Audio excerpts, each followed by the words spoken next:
Welcome to episode 4 of Profiling Key Figures in the Biblical Womanhood Movement. Today I am profiling Mary Pride. Mary Pride described herself as the queen of the homeschooling movement. She kind of carved out a niche for herself as the homeschooling guru during a time when homeschooling was just starting to gain traction. Part of her body of literature in the homeschooling world was two books that she wrote on womanhood. The first one was published in 1985. It was called The Way Home, Beyond Feminism, and Back to Reality. The second one was kind of a follow up 4 years later. It was called All the Way Home, Power for Your Family to Be Its Best. Neither of these books were really bestsellers, but they had a big impact in this very specific subculture of homeschooling mothers. I grew up in a homeschooling family, and these were books that I remember seeing on my mom's shelf.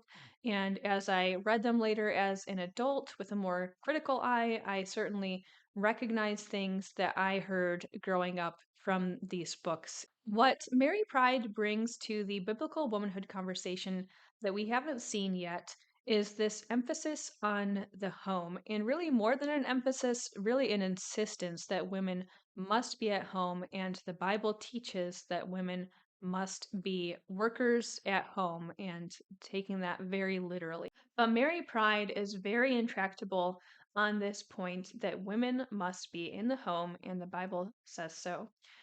I listened to a radio interview where a woman calls in and says to her, I'd like to be a stay at home homeschooling mom, but our family just can't afford for me to do that. My husband is in and out of jobs, and I have to work to financially support our family to keep us afloat. And Mary Pride's answer to that is that this woman should step out in faith and quit her job, and God is just going to provide for her because that is God's plan for her as a woman. So, with Mary Pride, we're seeing a major narrowing of a woman's role, but we're also seeing a certain grandiosity that we did not see with Maribel Morgan or Helen Andelin. In the introduction to The Way Home, she says, Homeworking is the biblical lifestyle for Christian wives.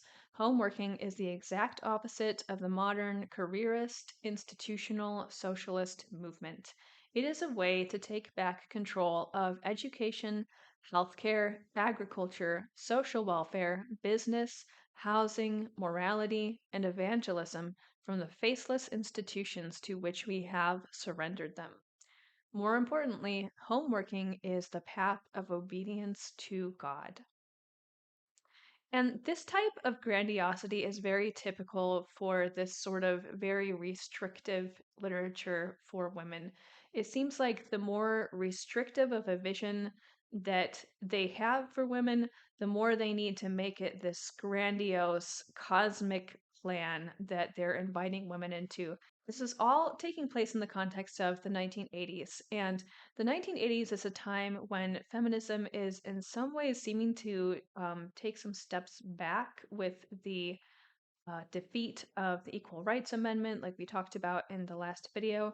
But on the ground level, women are actually experiencing a lot of personal empowerment. Women are joining the workforce in record numbers. This is the era of the working mother. You're seeing that even in TV, you'll see working mothers in sitcoms, and it's becoming a very normal idea that a woman can be a mother and have a career. But as there always is with any kind of major social change, there is backlash. Social conservatives are raising concerns about children being put in daycares at a young age.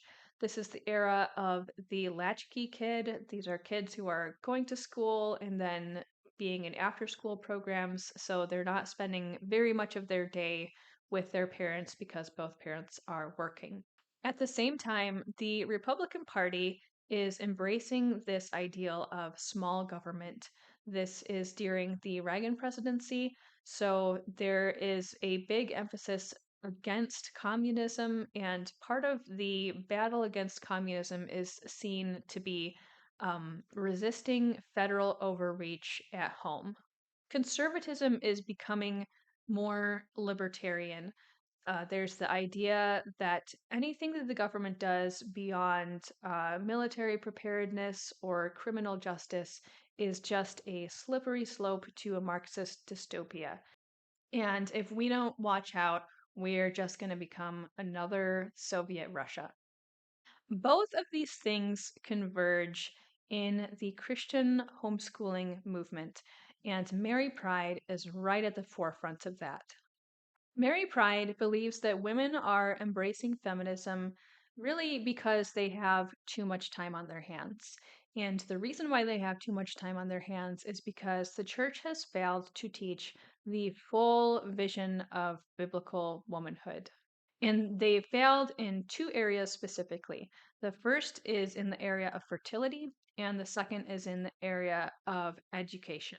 The church has compromised by telling women that it's okay to use contraception or even get an abortion to limit the size of their families. And then they're telling women that it's okay to send their children off to public school for the godless state to disciple and educate them and teach them their morality.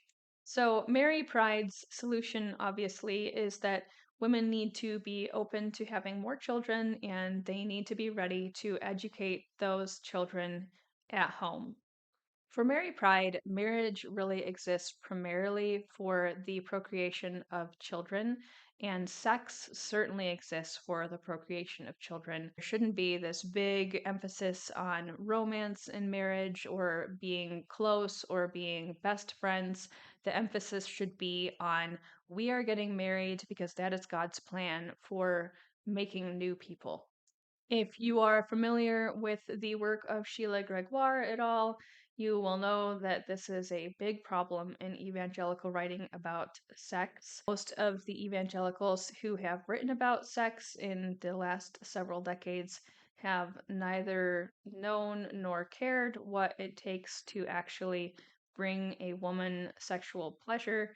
And Mary Pride is very much in that tradition. She wants people to exclude everything from their sex life that would not directly lead to pregnancy. So, this means that not only are women being pregnant most of their fertile years, but even their sex lives are probably not very enjoyable because Mary Pride says you can't do any of the things that would actually make it possible for women to enjoy sex. So, women's pleasure in sex is very expendable in this paradigm, and women's health and well being and even their lives are very expendable in this paradigm. In a chapter that she writes addressing the objection that sometimes it can be medically dangerous for women to get pregnant, she compares women to missionaries who are serving in dangerous foreign fields.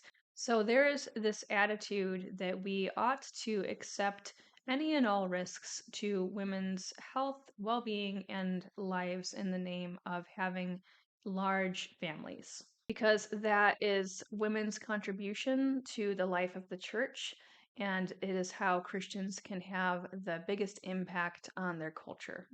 I think what's really key to understanding what makes Mary Pride tick is that she is a very anti establishment, anti institutional personality.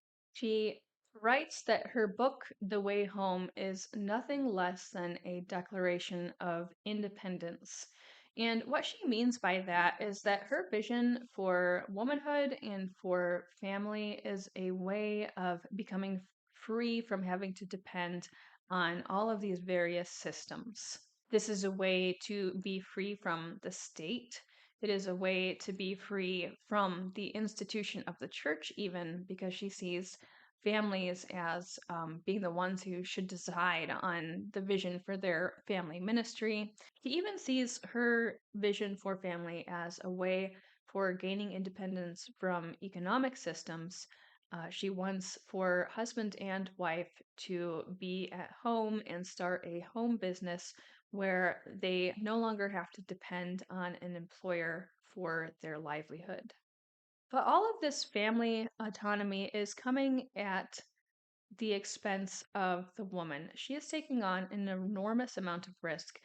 So, what Mary Pride contributes to the biblical womanhood movement is a very unrealistically autonomous vision for family life that comes at women's expense.